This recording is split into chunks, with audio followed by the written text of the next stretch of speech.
Welcome to Crappens. Don't wait a week for a new video. Join our Patreon at the Crappens On Demand level for instant recap access. Link in description. Enjoy the show. Well, hello and welcome to Watch What Crappens, a podcast for all the crap we love to talk about on your bravs. I'm Ronnie, that's Ben. Hi, Ben. How are you? Hi, Ronnie. How are you? Well, I've got bad news. There's only 2 days left to stream the Golden Crappies. Get your tickets at watchwhatcrappens.com. But good news is we are on tour. We have an insane March coming up for the Mounting Hysteria tour. We will be in your city very soon, everybody. Get ready to come, okay? You ready to hear the cities for March? It's going to be crazy. Yes. Hope you're holding on to something, okay? I am. We are going to Cincinnati, Minneapolis, Toronto, Charlotte, Atlanta, and Washington, D.C., followed by Philadelphia, all in March. So go get your tickets and other cities at watchwhatcrappens.com. Also, we're doing Traders Recaps over on our Patreon. Patreon is also where you get videos like this one that we're on today. If you want them right when they're released, be a Patreon member. If you want them a week later, get them for free over on YouTube. What do I care? Okay? We've got a huge library over there, so go watch and watch all day, night. Ben, it's so good to see you and have you back home again. It's great to be here. Great to see you also, especially to recap this episode of Beverly Hills, which, I don't know, I thought it was absolutely amazing. I thought this was just like a phenomenal episode. I was riveted the entire time. I mean, it felt like watching an old, like a play. You know, Lady Southern Belle comes back home from Beverly Hills to deal with the death of her father and her mother, who's a tough battle axe. You know, it was both like, I was like crying, I was laughing, I was cringing. It really had, you know, everything. Yeah, it was a dark episode, a lot of darkness here, and there's a lot of talk of suicide and stuff like that. So if that if that triggers you, okay, then turn this off, okay? If you didn't watch the episode and don't know what it is, there will be a lot of talk of that today. Not a lot of jokes about it, but a lot of talk probably about it because it happened, okay? It happened on the show.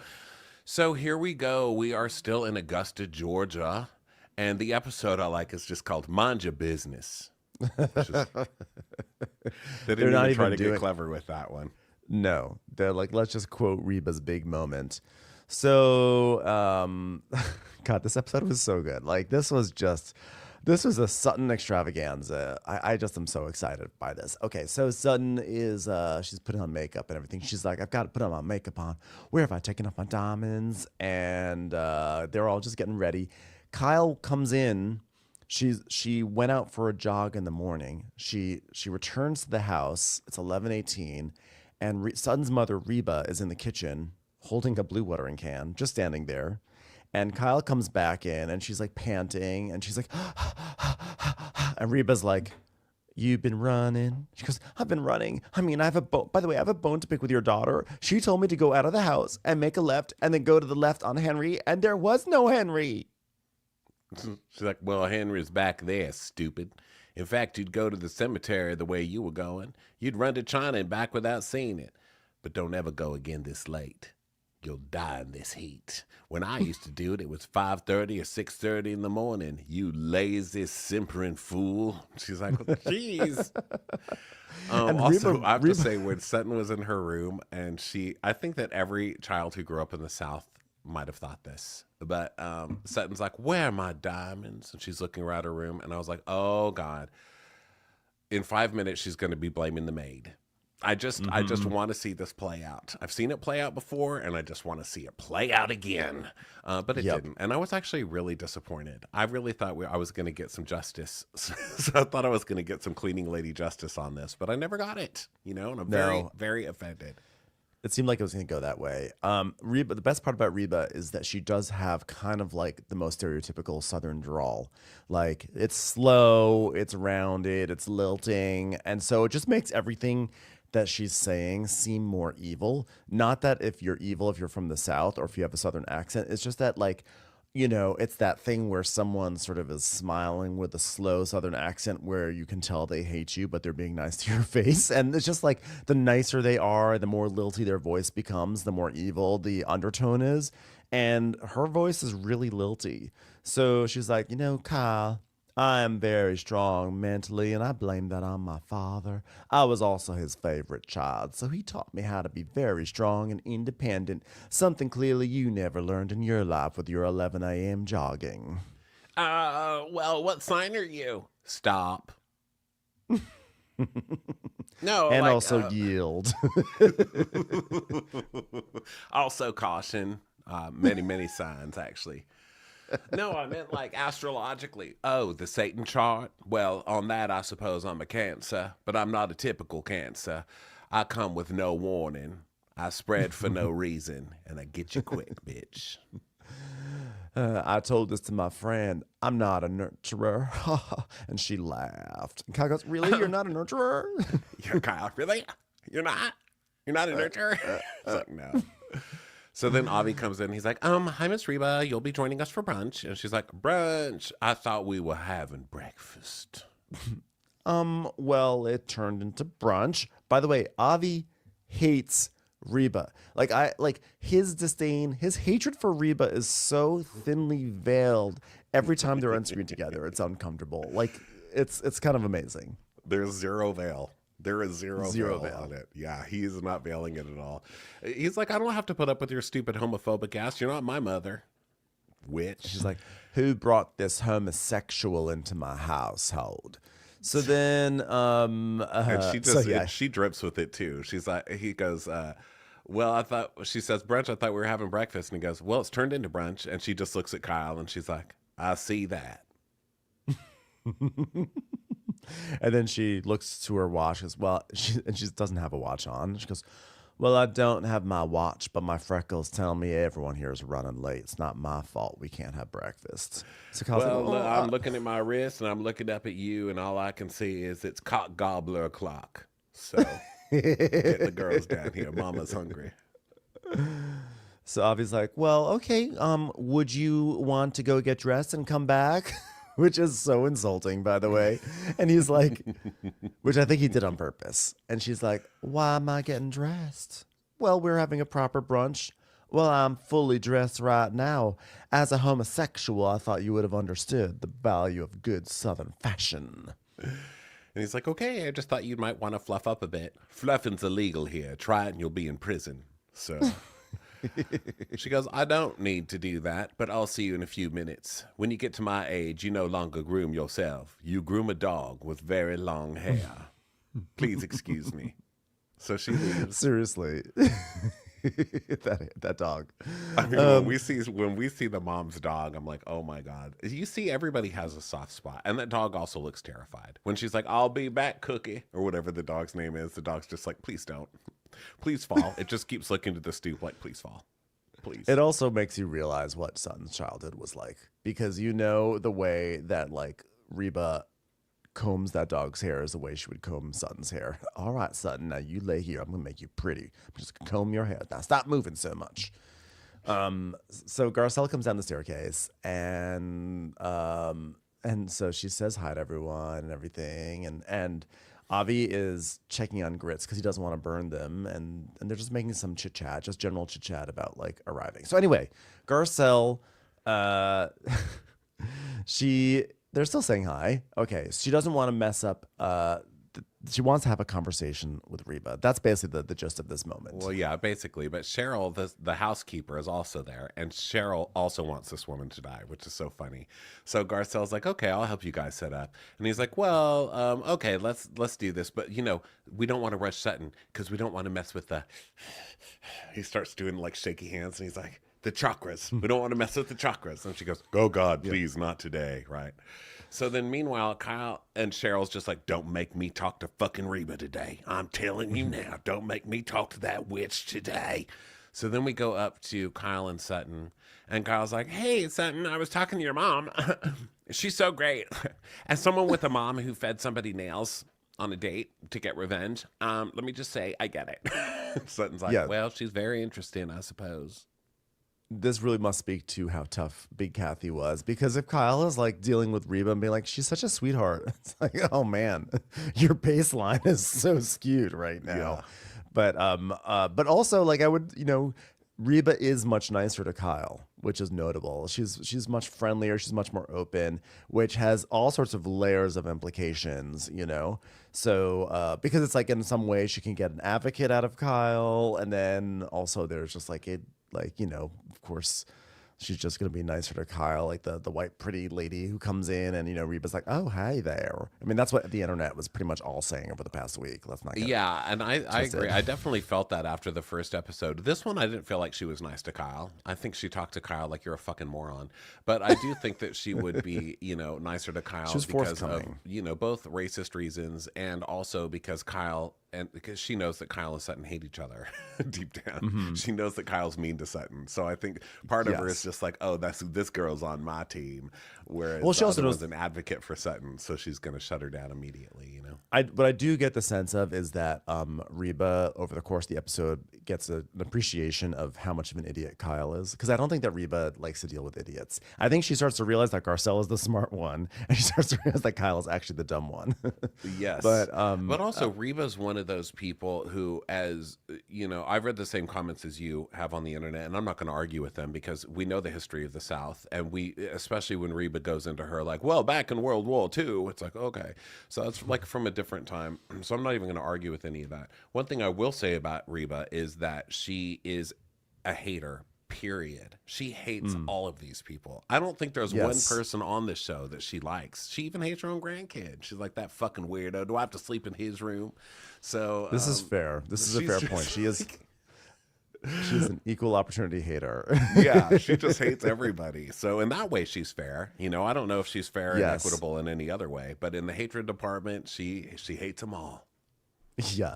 So Kyle, of course, does not pick up on any of this. And she's like, whoa, wow, your mom's so great. And I understand more about her just in the little conversation that I had, which is, I think, Kyle's way of bragging. Like, I made a breakthrough with your mom. And so Son's like, well, what did you learn? Oh, well, she had a very tough dad and he taught her to be strong. And she told me that she's not a nurturer. And Son's like, she said that? You got that out of her? Well, I mean, she's aware of that. Like, you know, and how long was it? By the way, how long was your dad not well for? She's like, well, I noticed it when I was like 25 or 26, but Sutton is still like reeling that her mom just like had a moment of self-awareness right in front of Kyle, but that like clearly Sutton could never pry out of her own mother. Well, it's also a moment of just someone not from the South being there because people who aren't from the South don't have the same rules of not speaking. You know, like, so how do you feel? What's your sign? What do you like? What do you like and you don't like? You know, people, you're not used to talking about feelings like that. So Sutton's like, wow, how'd you get this out of my mother? I asked her. You know, like, oh, how dare you? How gauche, you know? So Sutton tells us that she was in her 20s when she got the call that she needs to come home. And it was surprising because she didn't understand how her father, who was their rock, could be starting to break. And I guess that she's talking about his mental illness and depression and stuff. And she talks about how they put him in the hospital twice. And Kyle goes, really? I didn't know that. Because you don't fucking listen, Kyle. How do you not Girl. know that? Kyle, we know Come this. on, even I knew that, Come Kyle. on. And then she's like, what was going on with him? I'm like, Kyle, can't you read between the lines? So Sutton's like, talked about how he was in a depressive state and they wound up putting him on drugs and then he was on sleeping pills and he just was, He was on those drugs, and Kyle goes, for depression? No, No, for Kyle, erectile for erection dysfunction. yeah, for his dick, Kyle. Jesus. Kyle is so useless in these situations. It's actually kind of hilarious. Like, it's actually makes me like Kyle more because she plays the role of Rose Nyland. So then Sutton is like, you know, talks about how he had chronic depression and then he was on pills to regulate everything. And we see all these photos and we see young Sutton. It's like very like this is sad to watch, right? Because we know the tragic end. And she talks about how he'd be on and off them for years and he would self-medicate with alcohol and talk a lot about like suicidal ideations and but he never went to therapy. So he had this disjointed treatment of just like pills but no therapy, which is really not a wise, you know, way to go forward. Yeah, it's a scary way to go forward. And it's a way that a lot of people take now, which is also terrifying, you know? So she's basically talking about the self-medication and stuff. And he went through this for 6 full years before he passed away. And she says he shot himself in December 20th and December 22. Sorry, was when he killed himself. And it's interesting because it's almost like she's making the choice of how she words it, because we word it differently now. We say like he passed died by suicide. Yeah, died, stuff like that. It's like he killed himself, So there's a lot there with her. And Kyle goes, "Well, you're lucky to have your mom." And she's like, "Thanks for your toxic positivity." Son just goes, "Yeah." I don't think I've ever heard her sound more like Clint Eastwood. She was just like, "Yeah." And then we cut to Reba. I mean, this is all fascinating, right? Because we see Reba is this hardened woman who's went through this massive trauma, and like she's just cold and stone, just ossified and just like locked down. And now she's just mean. And so Reba's like, she's just hectoring Avi about his making the grits. And she's like, "How many minutes had the grits been in there? An hour?" And he's like, "Could you tell me? I mean, can I take it out? I mean, does that look good to you? I mean, you're the grits queen around here, bitch." And she's like, "Oh, well, all you're doing is heating it up. You do realize that, right? You stupid homosexual idiot." He's like, "Yeah, well, I don't want to overcook them." And she's like, "Well, you don't want dry grits. Turn it off." And he goes, "Well, that's what I asked, but okay." She goes, "What are these forks for?" And he's like, "If someone wants to cut a slice of cake." And she's like, "Okay." Worried someone's going to take a piece out of your cakey. But yeah, I mean, look, Reba's mean, okay? And I get that she's off-putting, but don't fuck with grits, man. Are you heating them up, or are you... part of me's on her side. I'm like, don't fuck with the grits. She's not necessarily wrong here. She's like, "Look, all you're doing is heating them up. Why are you asking so many questions? Why have they been in there for an hour? Put them in for 20 minutes and take them out. That's all you have to do." Yeah. So then Garcelle joins. And the good thing about grits is you can just always add more cream, y'all. Okay. Yeah. So Garcelle joins them, and so he's like, "So what am I making you?" And she goes, "Well, what do you have? You live here." And he's like, "Well, would you like..." She's just like torturing Avi, which is so funny. So then Garcelle's like, "How are you? You look good." And she goes, "You look wonderful." It's like, wow, that was the nicest thing Reba said. No. She didn't say, except she didn't say it like that. Sorry to no and you, but they were... Reba is like so angry at Avi right now. She's like just staring at Avi, and she's like, "Well, I don't want to drink that." Because Avi's like, "Do you want a vodka lemon?" She's like, "I don't want that." And Garcelle is standing next to Reba and goes, "You look great." And she's like, "Well, I don't want..." "And you look great too, honey. Anyway, what are you gonna make me drink?" It was like, "Okay, let me give you a little, like, yeah, you look wonderful. "Well, would you like a vodka lemonade?" She goes, "No. What else you got?" He's like, "I could do a Bloody Mary." She goes, "Definitely, I can definitely do that." So Garcelle asked how she sleeps, and she's like, "Well, I was just telling Avi I don't like that ice. How would you sleep being served the wrong ice?" Jesus Christ. It's very Heather Dubrow. There's multiple ice options in this kitchen. So, and then Garcelle's like, "Let me just say this. Apple, tree." No. So then we get, of course, a montage of Sutton being totally demanding to all her friends over all the years, which, of course, is, what we love about her. And then Garcelle says that, with Reba and Sutton, they're both like a little awkward, but somehow lovable. So she... I love that they ended the montage with Sutton being like, "Plastic hangers? We don't like this." So they ended with a "mommy dearest" thing with Sutton, and then cut back to her "mommy dearest." That is so perfect.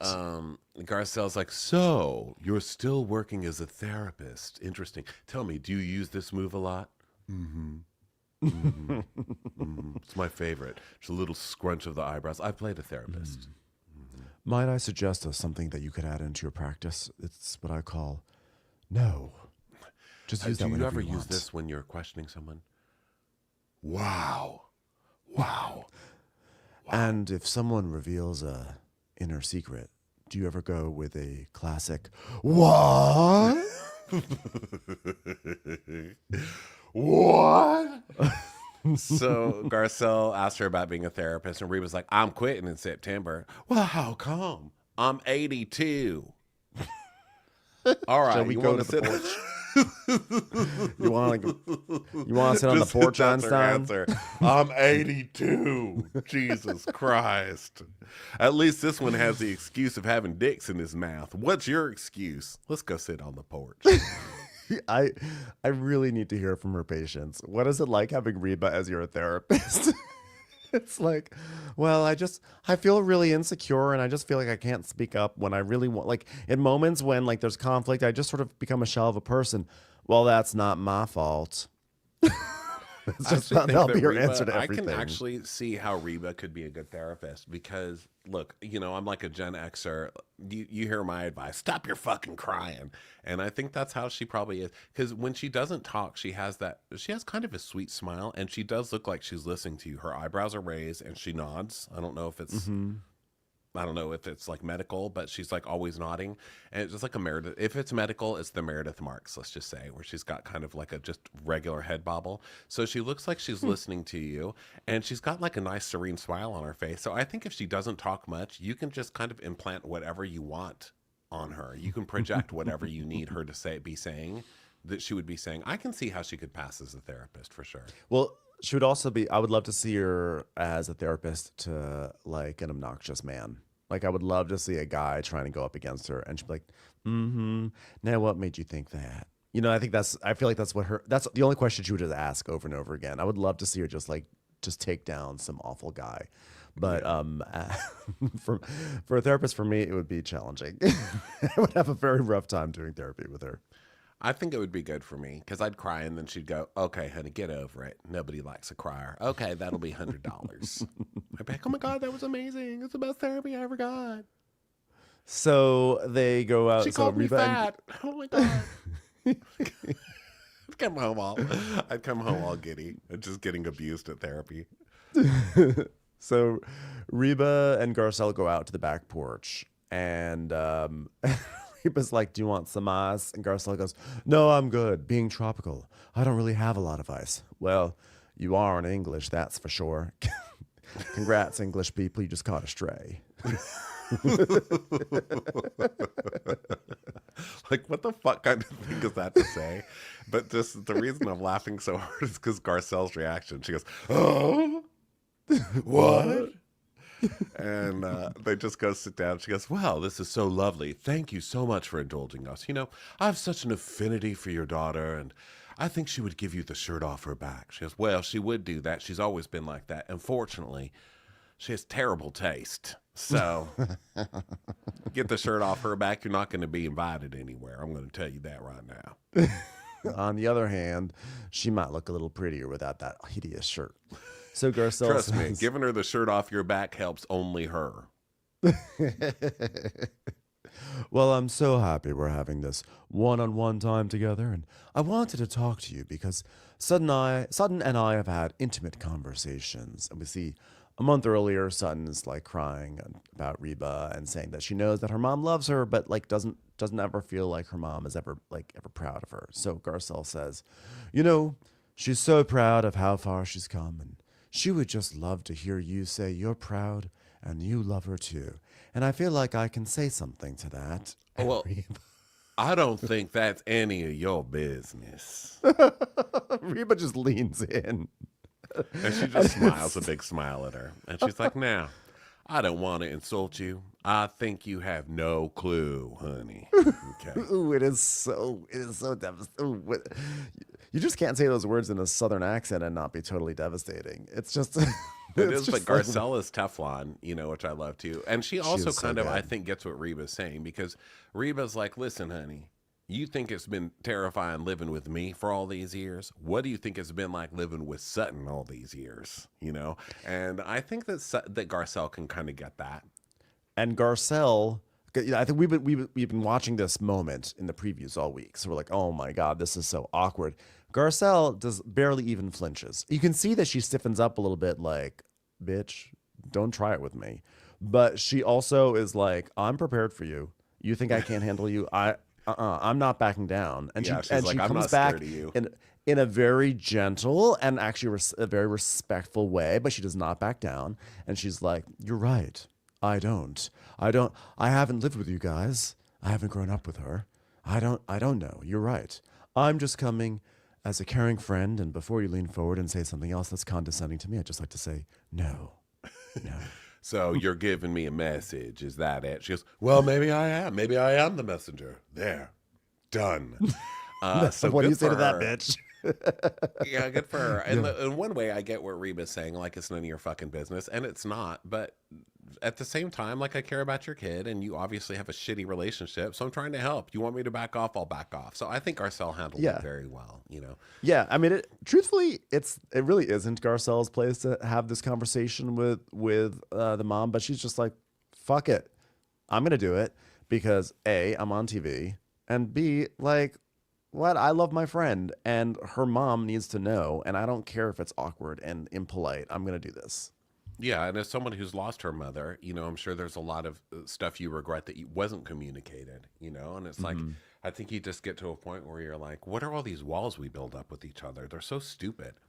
You know, they're so stupid. We just make all these invisible rules that we're not allowed to say this and we're not allowed to say that. And we're not allowed to show this feeling. Fuck it. Who cares? Let me tell you, I read a lot of books and watch a lot of TV shows. And let me tell you how they all end. People die. They all fucking die. So whatever you have to say it, you know, because your story ends the same way everybody else's does.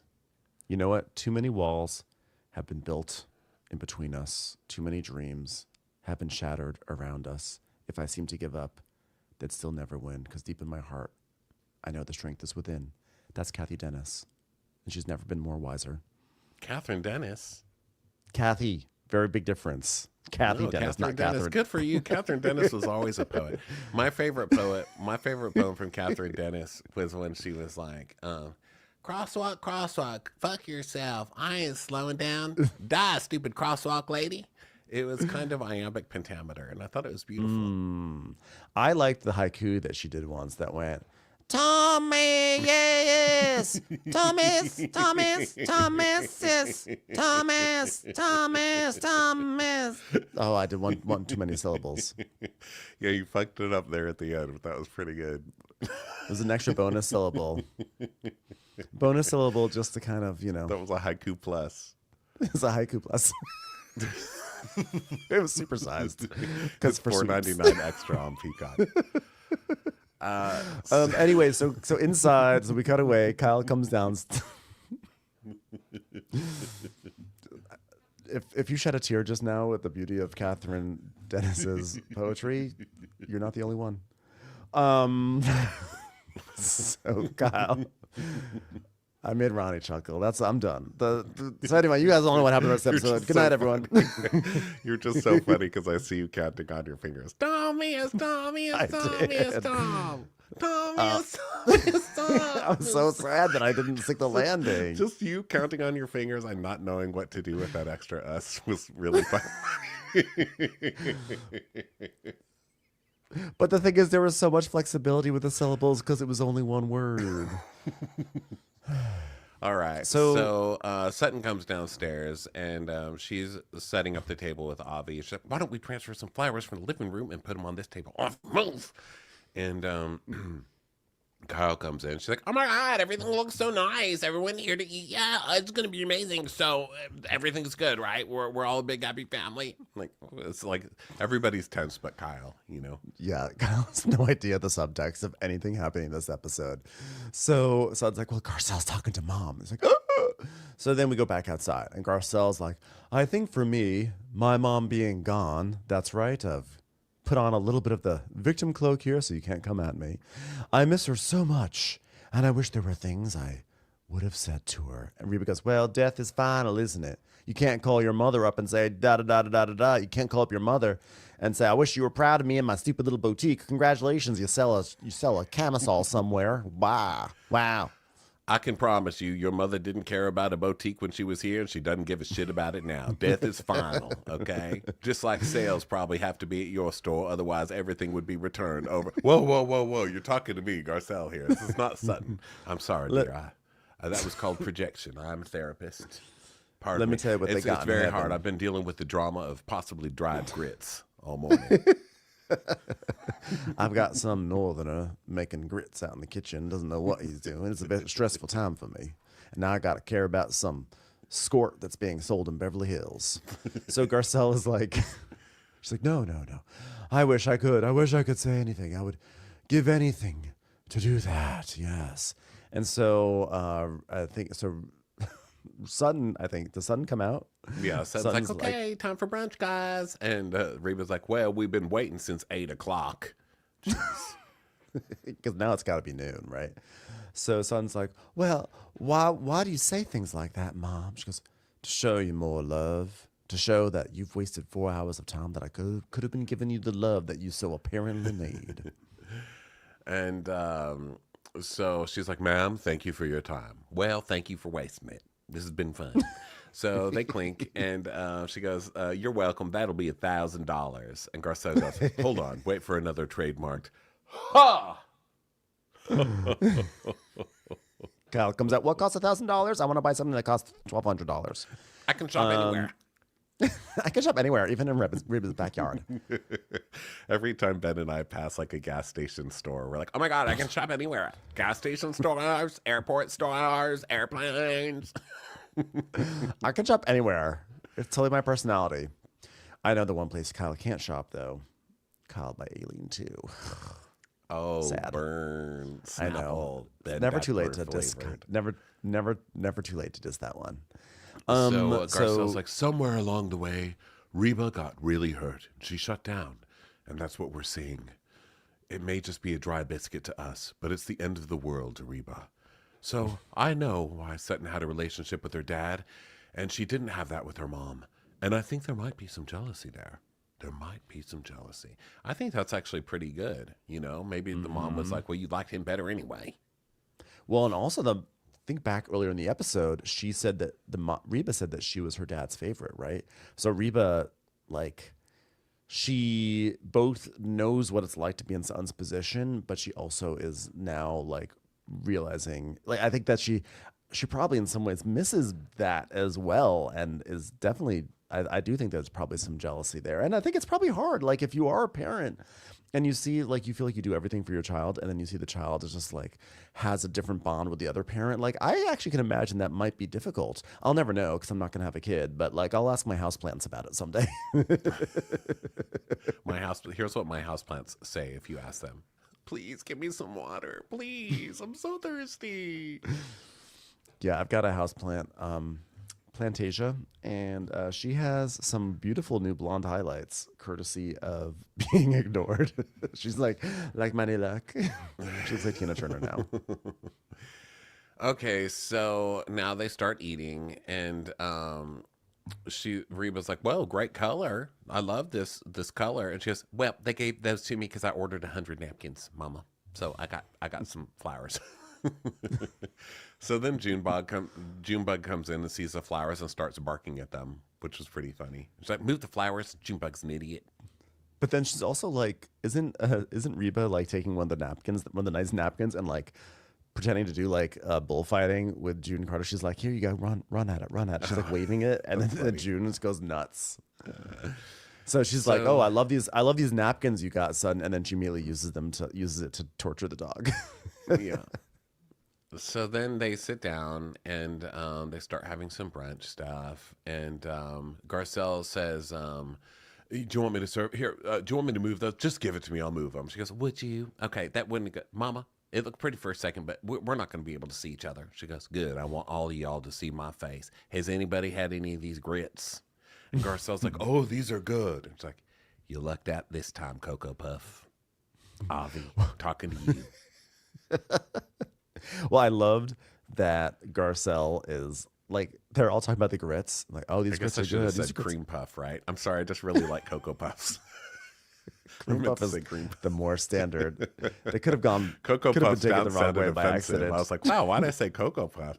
I guess I meant cream puff. I'm trying to think of my old Southern, anti. You're trying to think of to say the way that you've been tormented in the past in the South. Cream puff is the term. I prefer Cocoa Puffs. Okay, everybody. Calm down. So, what I liked about this scene was they're eating these grits. They're all kind of having this small talk moment because that way no one has to talk about anything. And everyone's like, Reba's saying, has anyone had the grits? And Garth's like, oh, these grits are good. Kyle, You didn't have any, because Kyle is clearly probably like moving the grits around because she's like, oh my God, carbs. And Kyle being put on the spot to have grits. That is, I love that in the middle of all this, Garcelle still finds a way to be petty towards Kyle. She's like, I'm going to make you eat those grits on camera because if you don't eat those grits, Reba's going to notice now. And Kyle does her weird voice. She's like, I'm going to eat them next. Like, fuck you. Because, grits are the most evil food that you can possibly eat. And, like, if you're trying to lose weight, those are the most, it's just cornmeal, but it's not just cornmeal. It's butter, cream, butter, cream, butter, cream, butter, cream. And then you just keep stirring in more butter and cream until it tastes good. And Kyle knows this, and she's not going to touch that shit. Yeah. Didn't Reed just order grits like last episode at that restaurant remember that restaurant that she met Bose with? And Dorit was like, I'll have the grits, please. And it's just funny to see that there's like a grits through line happening in Beverly Hills. It's the last place I would expect it. So this is a really Reba's uninteresting observation by me. Reba goes, she thinks guys, let me stop. Let me stop the show. Grits are stop the show. They ate grits another episode. I have an announcement. Grits, they're back. So Reba goes, she thinks you put sugar on them.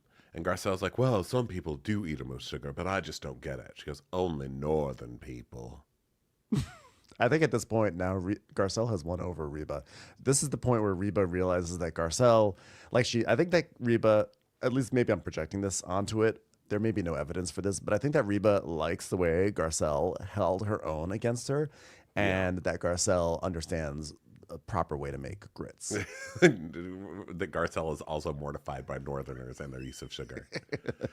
And it's like and I think that also Reba probably on a certain level really adored the way Garcelle humiliated Kyle about the grits just now. She's like, oh, that was good.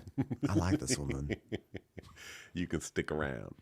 So they're talking about how pretty the house is. And so it's like, oh, I've loved all the houses in Augusta. They're all kind of different. The house we lived in was built in, that was 1933, Mama? She's like, 38. 38, that's what I meant, And I was thinking, I might take them by and see it. And Reba just kind of nods. And she goes, it's just around the corner. She goes, it is just around the corner. Are you trying to trigger me? It ain't going to work. I'm not going to say anything snotty. So you know what else is just around the corner? This wooden spoon to your head. So Sutton's like, I want to go back to my childhood home. And she says she wants to show Kyle and Garcelle where she grew up, because she loved the house, etc. But also, like she said, we always had great memories in that house until December 23rd, 2002. So this is this is so heavy. And it really does feel like, if not a Tennessee Williams play, some other like 20th century American piece of theater that we're watching unfold right now. So this is crazy, and also 2 days before Christmas. Oh, I know. It's just so dark. So sad. Yeah, it's so Kyle's like, oh, so we're gonna go see a house. We're gonna get to go inside. I could sell it for you guys. Like I'm in real estate, so if you guys need that. And Reba's like, no, we're not going inside. Somebody lives there. And then Kyle pauses. She's like, oh, I think we're going inside. So it's like, well, we might ring the doorbell. Oh, whores. No, you don't do that. You don't do that. Oh, horrors, no.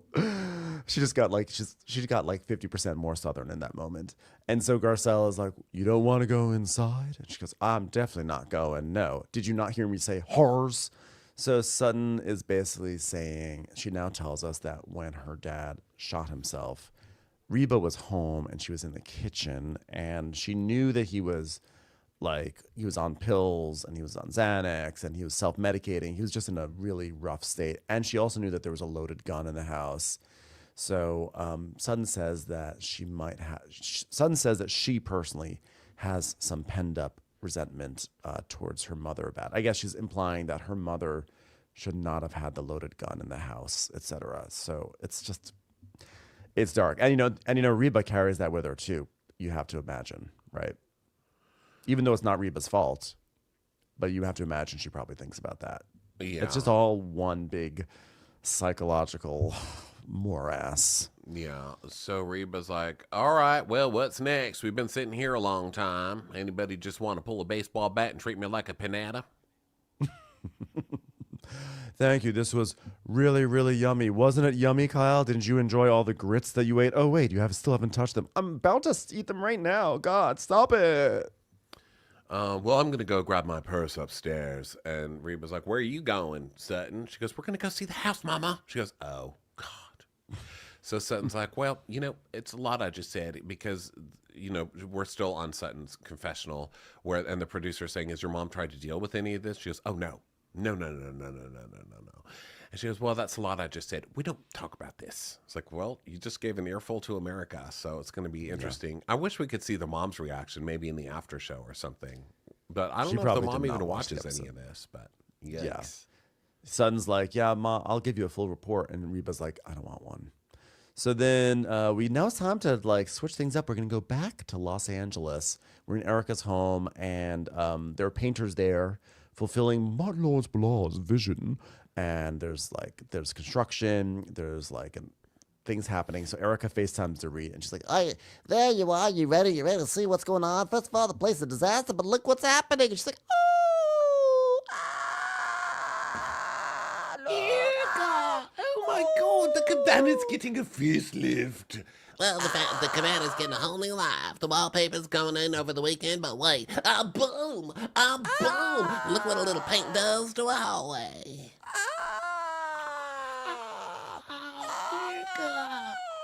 I love that Martin Lawrence is really leaning into the black and white prison stripes for this whole thing. You gotta love someone who actually watches the show. Yeah. So Erica's like, I've been under a microscope since the day I left Tom. And we see headlines again in case someone has not been watching the show. And she's financially, socially, emotionally, I couldn't have done anything right. So God forbid I spend anything I make. And so now she's buying now we see footage of her buying like a Porsche and then putting a bow on it and stuff like that. Yeah, I love that Erica tried to keep it calm for about a year. She's like, fuck it, I'm getting a Porsche and a remodel. She's like, yeah, well, there were some people that said I shouldn't even be able to work and have money. Oh. I've always loved this tiny little house with its little stove, tiny little hot plate, and the bucket that I pee in. It's nice to live in a humble abode, but the energy has changed so much, I just can't thank Martin enough. This is huge for me to turn this $2 million house to something that's worth, I don't know, maybe $3.5 million. Oh, God, to live humbly, what a wonderful journey. you deserve it, Erica. Oh, thanks, honey.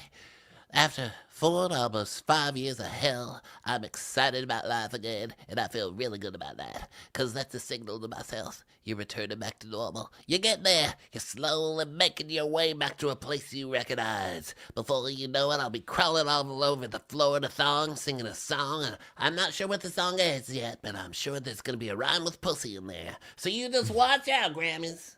Here I come.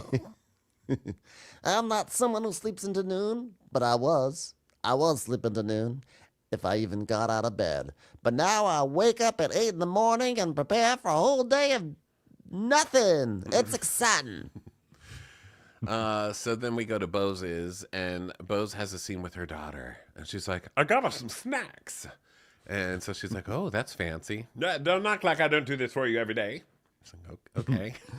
All right, here, let's just spread the snacks all over the couch and lie down on the couch and eat them. We'll just make the assistant over there stand there with the dustbuster.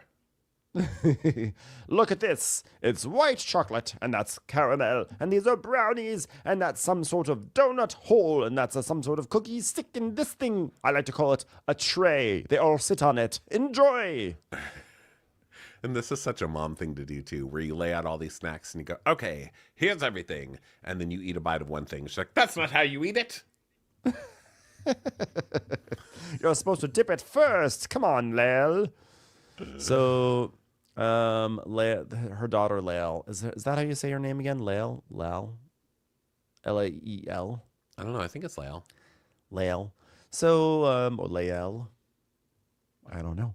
But so she sits her down and everything, and she talks about how, they are really close because, ever since Bose's husband died, Lael's been it's been the two of them, etc.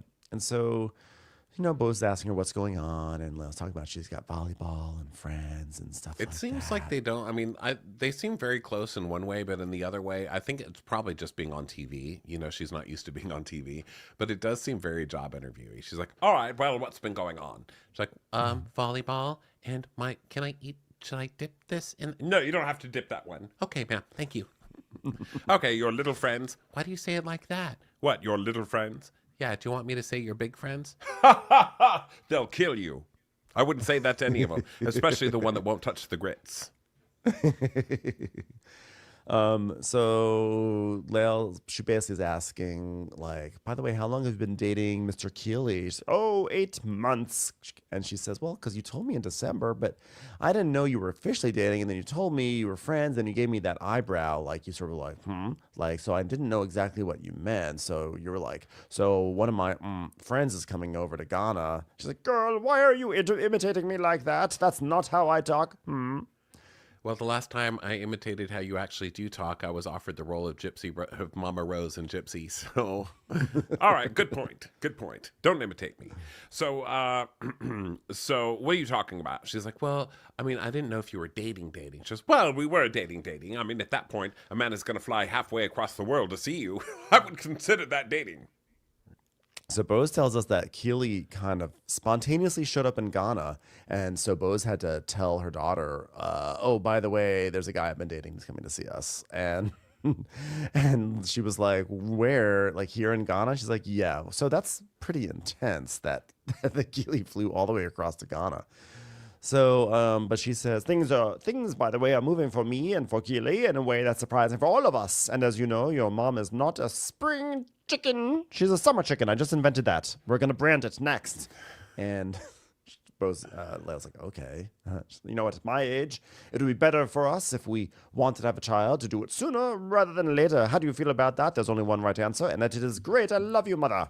She's like, well, I would feel good about it. Oh, well, why are you okay with it? Tell Mama. And she's like, well, I'm trying to think of the right words. Use any words, just not the wrong ones. I'm watching you. Dip We it. can start with Netflix. Dip it. Netflix. Dip it. Eat it. Eat it. All right, use the right words. Take your words and dip it into the chocolate sauce and then the caramel sauce. There you go. She's like, well, I'm going to be leaving, and then you won't have a kid to raise anymore. Oh, kids. Kids are so cute. Just thinking, oh my God, what would my mother do if they didn't have me around anymore? Let me tell you, Coke, Franzia, fucking tennis instructors. Get the fuck out of here. You ain't the center of the universe. Do you want me to have a kid because you're afraid I'll be lonely? And she's like, well, I think our bond is changing, and not in a bad way, but in an evolving way. And now I want you to share that bond with someone else. What I'm trying to say is, you're too much for me, mother. Oh. She's like, Maybe please I'll have a get kid. more air if there's another person you could be suffocating. Well, I'm shocked by this response. I didn't even know how she came up to this. There wasn't even a PowerPoint involved. Where is my baby that threw a tantrum when I suggested there would be another sibling? Where has she gone? So she goes, what about Keeley? Well, I think I did it backwards. Would you accept a baby? Would you accept Keeley? Ha ha ha ha. Accept them both. So she's like, oh, yeah, okay, well, fine. That's great, Mom. Okay. So, TLDR, you don't know how to dip snacks, and you're okay with me having a baby. Got it. Still have little friends. The end. So back in Augusta, they are going to the house. And so they're saying bye to Reba. And Son's like, wow, she can talk. And Carl's like, I am obsessed with your mom. Love her. Sutton, Garcelle, and Avi are like just shaking their heads. Like, of So- course, Kyle comes in and takes the mom's side immediately. So Kyle's like, these people are expecting us, right? And Sutton says, yeah, my good friend who knows the current owners arranged it. So we're going to be good. We're going to be good, guys. Now, this was the hill. We would ride our bikes down this hill. It just seemed so big at the time. So big. But now look at it. It's just not such a big hill. This is like a scene out of like Forrest Gump. No, it's not. So Garcelle is like, it's literally nothing like Forrest Gump. There's just a hill. Like, I don't know, was there a famous hill scene in Forrest Gump? So Garcelle says, this is the part of the trip I'm not looking forward to because it's the last place she saw her dad. And I don't know what the emotions are going to be like. And that scares me. So then they pull up to this house. And there's this like sweet family that's there and everything, and it's this lady, and they say hello, and Garcelle and Sutton is now getting understandably kind of spooked out, and she's getting nervous and she's getting choked up. Like it's pretty intense right off This the is bat. intense. It reminded me of that Married to Medicine where they went to Heavenly's childhood I thought home. that Oh my I god, thought that the was exact so same rough. scene. And she's like, "This was my room. I didn't have any windows." And I mean, it was just so sad. She was like locked in her room. I mean, it was just so sad. Okay, so anyway, so I'm already sad because this story is sad, plus the heavenly memories in there. So anyway, they go up and they meet the owner and they go in to start seeing it. And she's like, "I'm setting Strack. Nice to meet you, Maureen. I'm just going to warn you, there might be some tears." And Maureen's like, "It's okay. Just walk through the house. You know, take as much time as you can. Just, you're wearing running mascara. Just stay away from the white couch. That's all I request of you." All right. Maureen's like, listen, I just watched This Is Us last night, so don't even worry about tears. They have been flowing for 24 hours. So Sutton's like, okay, all right. So they go in and they look around, and it's like this is very sad. Like, and she's talking about how this is gonna be a healing step for her, you know, and so she also Sutton wants to say goodbye to her father, and she talks about how she misses him so much, and she shows everyone her bedroom first. She goes, well, this is my bedroom. You know, the bed used to be over here, and I just moved it from here to there, from there to there, mainly because the noise of the bed moving on the floor drove my mother nuts. So just every day, just move that bed around. Yeah. Kyle's like, "Yeah, that's the only thing you can really do as a kid to have any power. Move the bed around." And Unless, of course, you're on Little House on the Prairie. I guess when you're kind of like a child celebrity, you don't have to worry about moving beds around. But that was cute for you. I guess this is sort of like the Augusta way of being like a famous person, right? Moving your bed around. I don't know. I wouldn't know. So Sutton's talking about how she was daddy's girl, and he didn't say a lot, but he liked being in the kitchen, and they'd make chili, and her mom was a terrible cook. She only did frozen fish sticks. So it went from really great food to really terrible food. And then she talks about how she likes scrambled egg sandwiches with mayonnaise. People think they're disgusting, but they're not. I was like, wow, I love it's like an emotional tour de force over the egg sandwich. I'm like, no, you go for it. And then it's just lots of dad memories and stuff. And then they go to this room, like this relaxing room, the den or the dad den. And he designed it and built it. And there was a wood burning stove, and he'd make pancakes on it. And then Kyle goes, what was your dad's name again? Kyle, Just be quiet. You know what I mean? Like, who says that? Like, you should know that. Just be you should quiet. know. And then Sutton goes, Jaunty. You know, kind of the most basic name you could get. Is it hard to remember, Kyle? John? You know, okay, here's the way you can remember it. His name is the same name as the generic name you give someone when you don't want to name them in a court case. John. Okay? John Doe. Okay. So Stephen? No, John. So Bob like pancakes? Oh, God, Kyle. Well, and then she sees the chair, and she's like, this is the last place I ever saw my dad alive. And she talks about how she was leaving for one of her dance performances, and she remembers saying goodbye to her dad, and she kind of tugged on his toe, but he was really sick. And she said he was really out of it, and then the next day he died. And she still has guilt because whenever she would pass that sofa in high school or wherever, he would always hold out his hand, and he would slap it. You know, they would give a high fives, or he would give her a thumbs up. And when he was on that sofa, he was so out of it, and he didn't put his hand out that day. And she thought it was strange, but she grabbed his big toe and kind of pulled on it, and that's the last time she saw him. And she saw his guilt that she should have known, or she should have sat with him for about, at least 5 minutes to make sure he was okay. I mean, it's just... This story was so gutting. Like, it was so gutting. I don't know, because I think it's something about the specificity of it. Like, her describing walking by that sofa and the dad putting his hand out and then she would just slap it is such a specific thing that also expresses like such a relation. It's like a small gesture that expresses everything in their relationship, and like it's like a moment of like tenderness and care and their bond. And it was like I started to cry. Yeah, it's really so, that's a lot. So then it really felt like truly, like, when I'm saying that it sounds like American theater, like it sounds like a great American play. It's like, I'm not being facetious about it. Like this is people her monologue here and her description of it is what I think actually playwrights would aspire to. Just like this raw moment with these details that are so particular, but say like volumes about this relationship. So she's telling it, and Well, and just she the feels guilt guilty. that she's carrying around with it because, you know, she probably couldn't, it probably wouldn't have, maybe it would have been a different day. But, you know, it's sad the things you think, like that you could have done something with something that Right. heavy and something that deep that goes so beyond her, you know? And it's so sad to see a kid carrying that around into adulthood. It's terrible. So then she says, well, I can't believe my mom said when I offered to give a full report, she said, I don't want it. And Garcelle's like, well, it's probably painful for her too, you know? And then we see some pictures of her and her mom. And she says that her mom has had a rough go since the dad's death and maybe even before. And she's like, but I want my next phase of my mother's life to be happy and peaceful and fun, not strained. I was like, okay, but part of your mom's fun is going to be hating on your store. So you're gonna have to give her that. Reba just calls up and said, if you want my next part of my life to be fun and peaceful and not strained, get someone else to make the grits next time. Click. Reba's like, I'm having plenty of fun. Have you not read your Yelp reviews lately? So, Sun tells us that like Reba means a lot to her. 2 and she wants to make stars. things In right. great sales a scarf from eBay. Congratulations. They should rename the store from Sut On to Sut Off because that's what all the fashions are like. Sut done. So they leave, and Kyle is like, that was like way more than I expected it to be. Yeah, it was, considering you had no idea who her father was or what happened to him. So of course it was a lot. Like it was baseline going to be a lot more than you thought it would be. I feel awful for Ted. Where are we going to have lunch?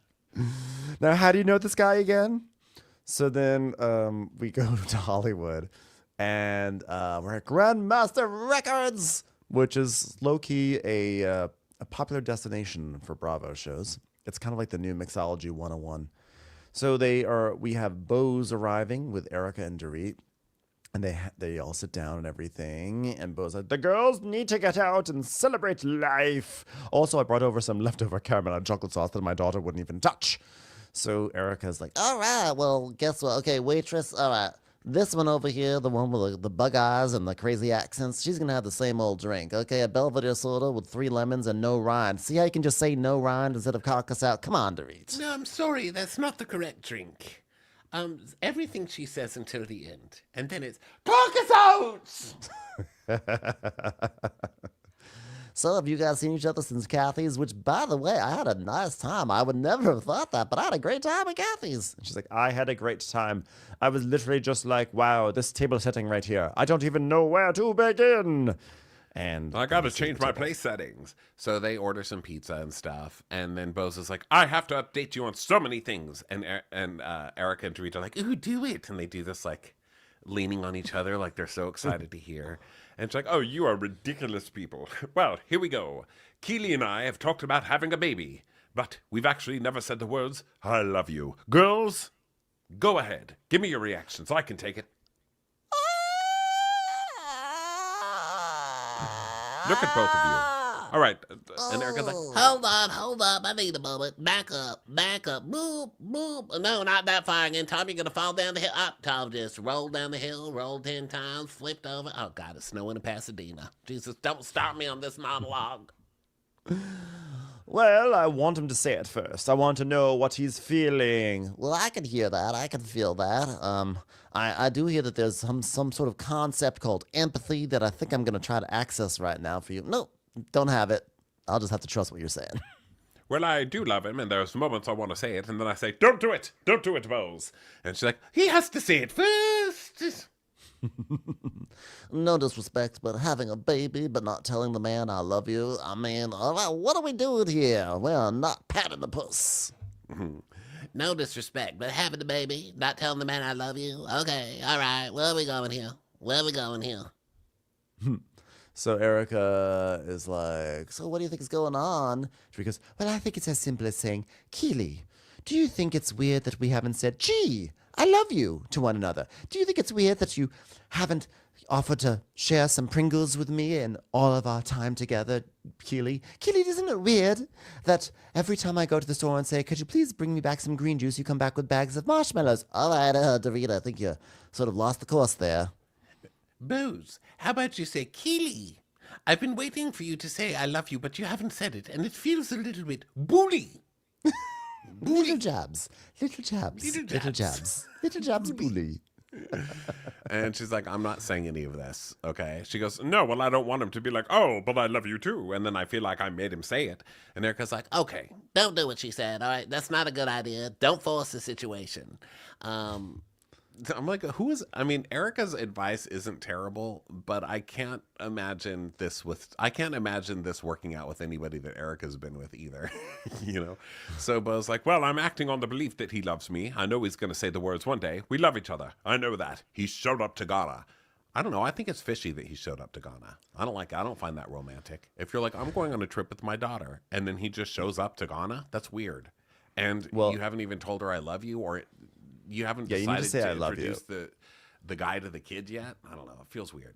Yeah, that is a little weird. On the one hand, I think it's like, oh my God, like how fun. Like I would love it if I went to Ghana and then Dom showed up. I'm like, oh my God, Dom came. But the What's thing is, your we also say like I love you to each other. So Yeah. it is weird. And also like, again, he hadn't met the kid. That's a little bit of a strange move because it also forces her hand to have to like have a conversation with her daughter.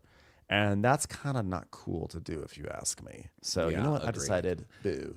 Dorit's like, here's what you do. Hold a can of Pringles up to your face. He'll say it immediately. That's how I got my ring. You know, my original ring was actually an aluminum cardboard can. It was very large.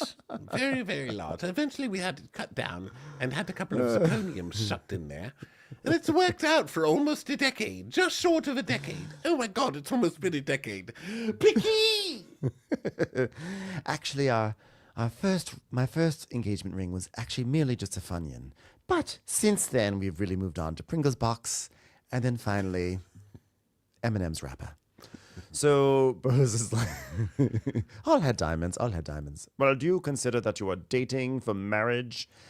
We see their beach picnic. It doesn't matter. So Bose is like, why not continue the conversation about the baby and the marriage and our future while we build the words together? I don't see anything wrong with that, really. I'm like, yes, but you yourself say that you love being in love, and the last person that you fell in love with actually was leading a double life. So maybe put some, let's put some regulations on this a little bit. I think from what she said, being a certain age and trying to find a single man without a ton of baggage and stuff at that age who also wants kids, it's just, he's all of the right things on paper. So you're just going to try and make it work. And I don't know. I don't know. I'm not feeling it.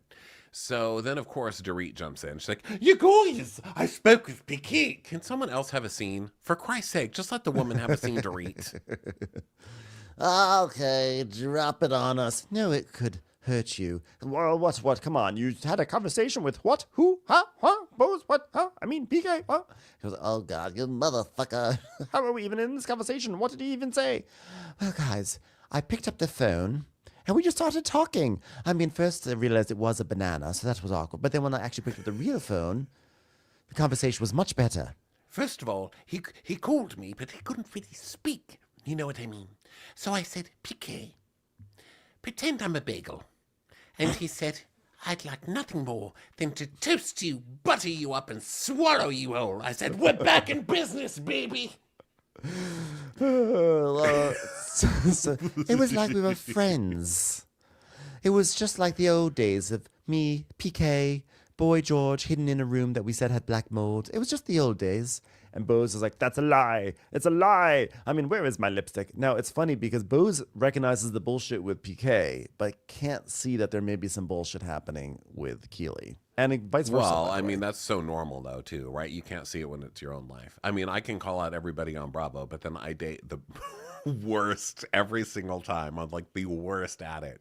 So, I think it's easier to see when you're not in it.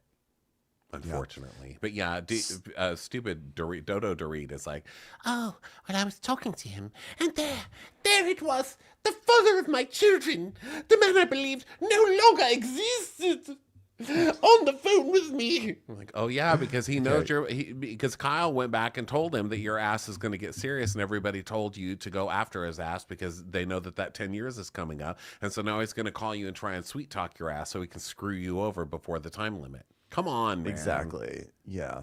So Dorit's like, I don't want you to get confused, Erica. I mean, this was not a reconciliation. This was me saying, there he is, the man that I used to love, who I still love, and I want to get back together with him. But it's not a reconciliation. This was just very much, I asked him, I said, I need you to just slow down a little bit, and let's just communicate. We can't be at war and the kids be okay, PK. And Bose is like, this is about you, not about the kids. You're asking him to slow down because you want to catch your breath. It's not about the kids. She's like, well, you're absolutely right, but you need to understand. Catching my breath is about the kids. Guys, I want to explain it so it's not confusing. Can you keep up? Baby boy, let me catch my breath. Make some noise. Let me catch my breath. Make some noise. Let me. Oh, hey, boy. All right, stop, please. Don't bring Beyonce into this. I'm trying to ask where you ended up, not asking what your favorite Beyonce song is.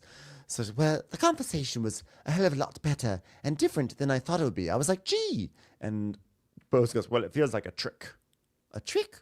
No, that I can guarantee, because he's not that person. He's not a tricky person. It's not like he has debts from casinos or Pantones he hasn't paid for. It was amazing. He's just not a tricky person at all. I said, PK, let's FaceTime. And I looked him straight in the eye. And he said, ooh, I'm getting something from your ear. And it was a quarter. I mean, who uses quarters anymore? That's a man to be in love with. Like, oh, geez, Dorit. He's a very honest person. For instance, he threw me a Pretty Woman anniversary party and then tried to convince me that the song from Top Gun was part of that movie.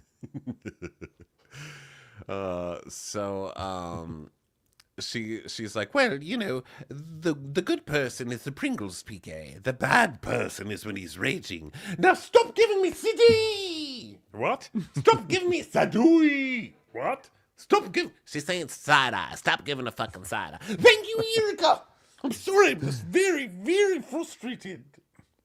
PK is ruthless, especially if he's walking down aisle 7 in Pavilions and going after some pickle chips. He is ruthless in business, which means he'll be ruthless in the business of divorce. I keep yelling from the mountaintops, hey, you need to take shelter. No one's listening to me. Hey, I'm on top of a mountain and it's snowing in Pasadena. Get off the road, everyone, before you crash off the side of a cliff. But no one's listening. No one hears me. Someone online made a good point in a comment to us that said something like, because I was saying last week, like, how could PK even have any money? I don't believe that he has any. So this is all really weird to me. But someone said when he went through all of his lawsuits in London that he probably hid a bunch away, which is true. But how can she legally get access to money that he's hidden away? So I don't really understand where this is, or where they're going with this. But I just feel like at this point she's making more money than PK because of the TV show. So I would think that he's going to come after her for money. I don't think that he's got much to take, but I guess time will tell. We'll see. Yeah. So Bose is like, well, he needs to calm you down. This is the art of war, my dear. He needs to calm you down so you don't act, so he can act. This is all the stuff I learned at Netflix. And Dorit is like, but what does that mean, though? Acting.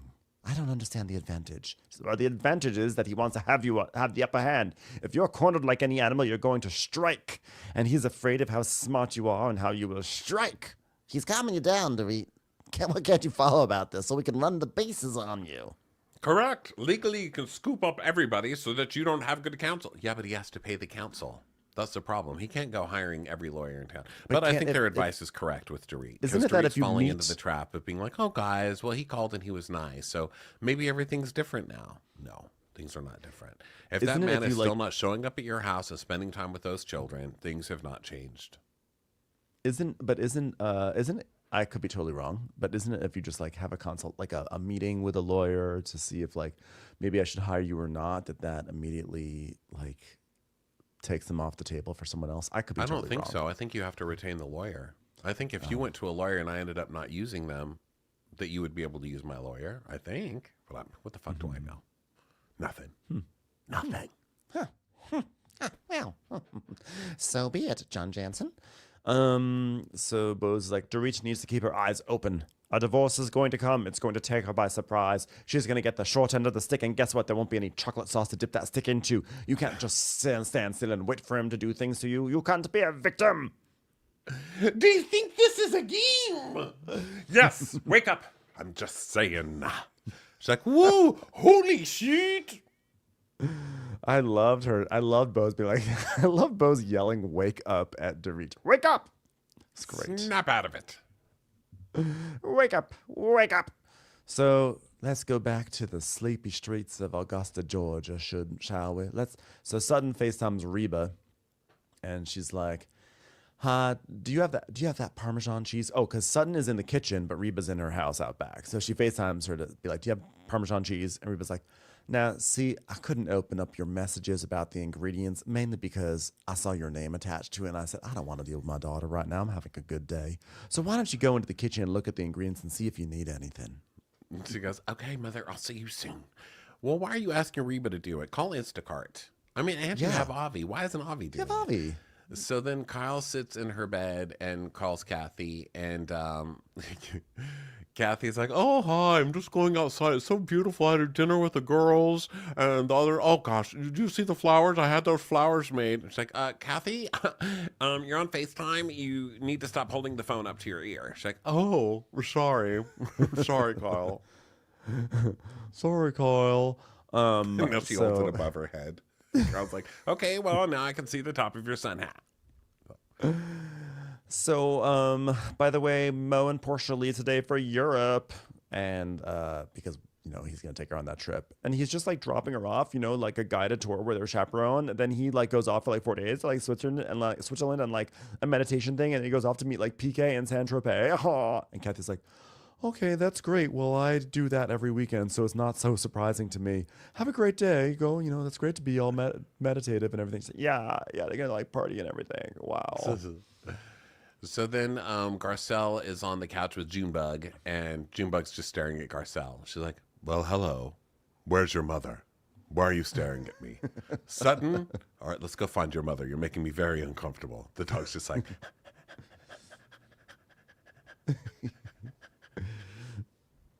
So then Sutton's in the kitchen with Avi, and she's like, "Did my mother text you?" He's like, "No, but I've also blocked her." She's like, "Okay, well, she didn't get any of my ingredients. I mean, there's no bread. I need all these things."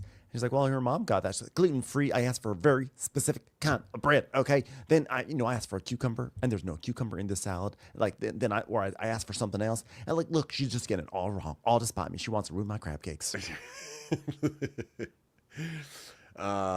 I texted Mama, but she couldn't read it. She couldn't open my notes. And Avi's like, "I said once you get on your Wi-Fi, you could open it. It just needs to download." I thought she got it done. Oh my God, you're talking to my mother about Wi-Fi? Are you kidding? She tried to have that outlawed.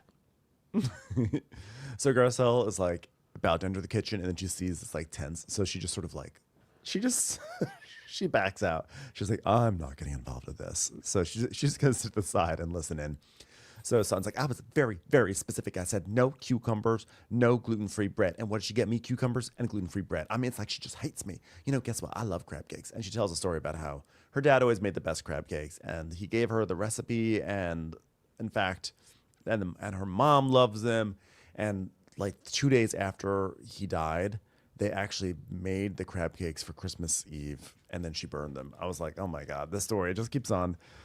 Like the burnt crab cakes on Christmas Eve. But the 2 fact that days they after even had this- the Christmas oh, God. Eve, I mean, I get that you were probably know. just, trying to move on, but that is just, can I just say that's so Southern to be like, Christmas must go on. Everybody get their dresses on and we shall have crab cakes. Sutton, do 'em. Well, Sutton failed, everybody. Let's just enjoy this Christmas. It's like, well, geez, my God, that was the next day. And then Sutton's like, "We have to have iceberg lettuce." I was like, okay, you are totally unraveled right now because no one is screaming that unless you're making a wedge. Yeah. So then Kyle goes to check in on Garcelle, and Garcelle's like, oh God, Sutton's a little stressed out. I don't know how it's going to go. She's, well, I told her, have zero expectations. This is about getting it off her chest, whatever it is. I'm not even sure what this is about, but like, you know, her mom is 82 years old. I wonder if we'll ever get to meet her, by the way. I love that lady who's downstairs, though. It's not about changing people at this point. So she's like, Sutton's a little on edge, and I think that's understandable. I mean, you know, ever since Ted passed. But she's been putting this conversation she's wanted to have with her mom for a very long time, and I think it's really building up, and she's just scared. That's what it is. She's scared. So now Sutton downstairs is telling the maid, I guess, Cheryl, she's her housekeeper. She's like, Cheryl, I'm waiting on my mother. And Cheryl's just like, now I told you if I was going to keep this job, it was under the order that I would not have to mess with your mother. I need my mother. And she's like, okay. So she walks out so pissed off that she has to go to Reba's house. And she goes, okay, Dick. She goes, knock, knock. She goes, it's time for dinner. And Reba's like, well, okay. Now, Dixie, I'm leaving you for a while, but I'll be back in a little while. And then we pan over to her fucking dog, Dixie. This was the most perfect dog. And this was Dixie Carter in dog form, wasn't it? It was Dixie Carter, but it sort of had Eileen Davidson hair a little bit. It was so funny. It was, I actually was like, I literally rewound it. I was like, of course, Reba has this dog, like the long flat hair that like flares out at the bottom, and then like but the poofy things around the legs and everything. Yeah, the really like, tall was this a poodle with like its legs crossed. And it was just sitting there, and you know the poodle was just the Reba of dogs too, you know? Yeah, the poodle was like, don't forget the Parmesan this time. None of your business, Bravo. Woof woof. Bring Romaine in here again and you're dead to me, woman. Reba, Nadine, our note taker, says that Dixie is an Afghan hound, which I think that is the long hair that comes down is like the defining feature of an Afghan hound, I think. So Cheryl, so Reba goes, and she enters the kitchen. She goes, hello, I'm here. And Sutton and Avi just are silent. And Reba sees there's like a jar of pickled okra. She goes, oh, some pickled okra. I love pickled okra. And Avi just takes a bite of pickled okra and just kind of like stares at her. With and his Reba hands. And Reba just sort of stares stares back. at him like pig. And he's like, eating it with my hands, bitch. But I think there was also that element of like, and you're not going to offer me one.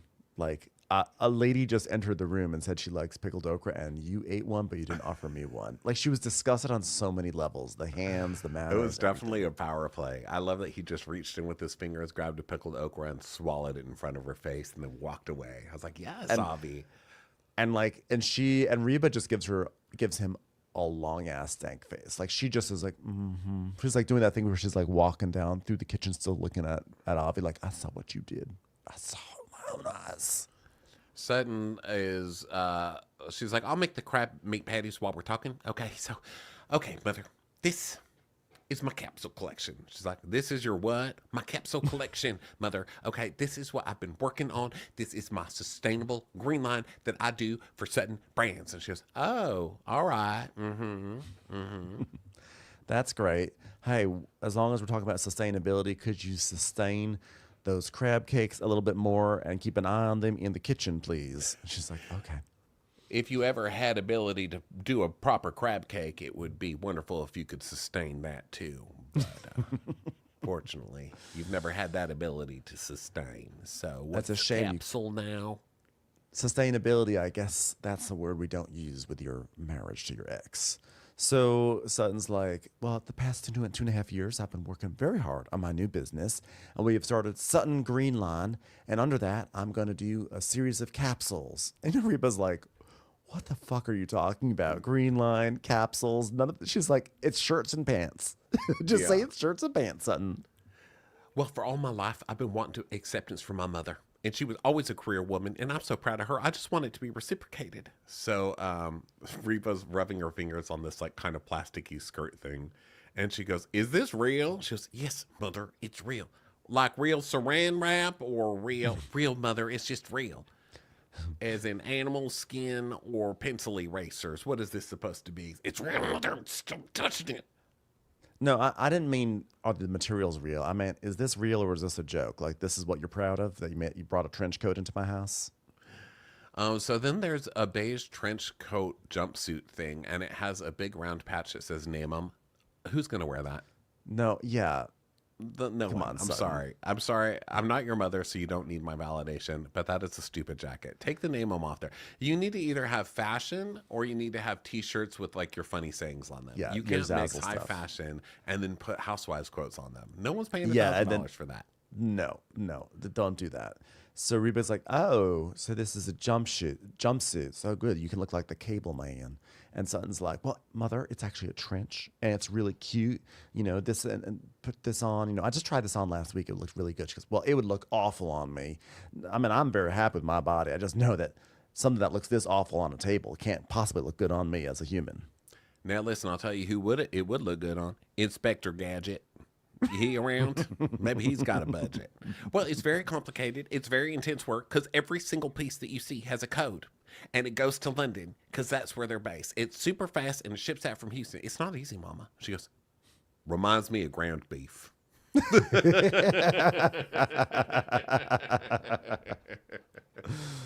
You know, ground beef is labeled made in the U.S. and it's not. It's made in Cuba. She says Cuba in this way. I was like, Cuba. I felt offensive. And I'm like, not totally sure why, but I just felt like it wasn't right. Enjoy And your so- commie burgers.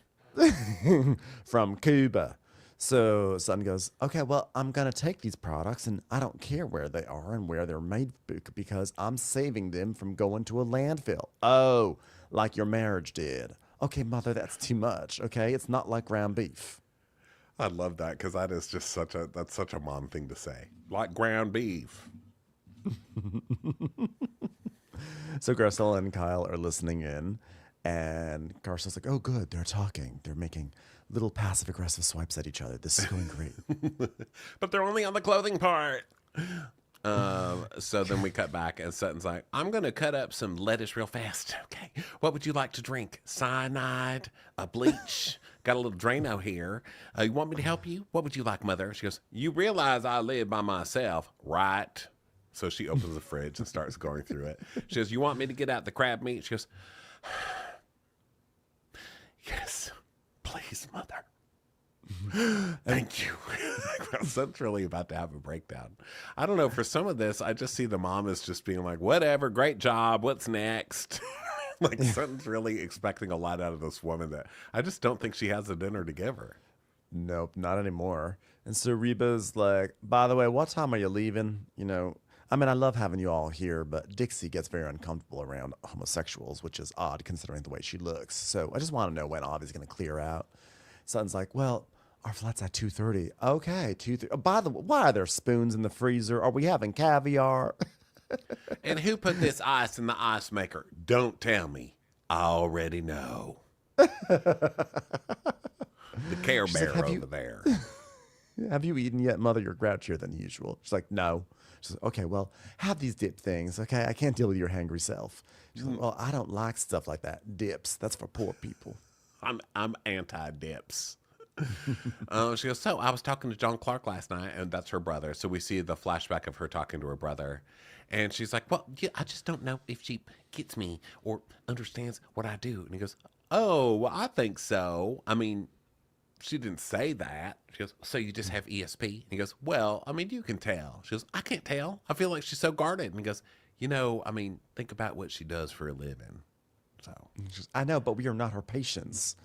So we come back, and Sutton's like, you know, I was just telling John Clark, I was saying, I just don't know if Mom understands what I do or is proud at all. And Reba's like, oh, you're going to try to do this to me on camera, huh? Like, her face has that look. Like, I'm and not she falling just for squints this. at her. And she goes, well, why are you making that face? And she goes, well, I just don't understand that. You don't understand what? Any of it. Any of what? Why you would think I wouldn't be proud of you. Well, you don't say it, She goes, well, I don't need to. Do I need to say that the person who put the wrong ice in the ice compartment is your twit of a gay? No, we all know it. Well, maybe I need you to say it. She's, well, okay, I'm proud of you. To me, it's kind of like saying I love you. It's so trite and so inconsequential. People just say, oh, I love you. It's overused. Something was about to be like, and I'd also like you to tell me I love you. She's like, oh, okay. So then Garcelle and Kyle have migrated to the bottom of the stairs, so we just cut to their faces, and it's a beautiful pose. They're just like, huh? So Reba's like, I think your prelude to this point is I was the way I was because I wanted to be a professional working woman, and that got impressed on you, and you've actually become me. Ha, ha, ha. A professional working woman. Reba's like, guess what? You're me. You may hate me, but you are me, so get used to it. She goes, well, it took me time because I wanted to stay home with my children. And she goes, well, that's fine. And she goes, but you gave me grief for it. She goes, well, what does it matter? You did it anyway. One of them turned out weird, and I warned you get sent home with him. And now you got a weird one, but that's okay. That's your choice. We're okay with the weird ones. Keep some of my business in business. Yeah, so she's like, well, I don't think it's trite to tell your children you're proud of them, and I don't think it's trite to tell your children that you love them. She goes, well, I thought about that because it seems to be an issue not only with you, but with some of your friends. So I had to go back to the way I was raised. That was so like the little the venom that she just inserts is so good. Yeah. She's like, well, I was raised World War II post. And in those days, no one told me I was pretty when I was growing up. And it didn't matter whether I was pretty or ugly, because I just kept going, because that's the way it was. And remember, in those days, mothers put their baby in the crib, and they just cried, okay? And look how that turned out. Look how well-adjusted Sutton is. So Sutton is like, she's like, well, I guess if it's trapped to you, I certainly don't want to make you do anything that it's not real for you. I just wanted to let you know how I feel. She goes, well, thank you very much for telling me that. Which is her way of saying, well, go fuck yourself. Well, there's just so much in this conversation that's like crazy. So the mom, it's not crazy. It's just there's a lot of layers to it. So the mom's saying, you know, I feel like you have kind of a disrespect for me because I was never there for you growing up. So you feel like I didn't love you because I wasn't some stay-at-home mom, but I was a woman who wanted a career, and I went and got a fucking career, and I'm not going to apologize to you for it. And Sutton's like, well, that's fine, but then you didn't respect my choice as a woman when I decided to stay home with my children.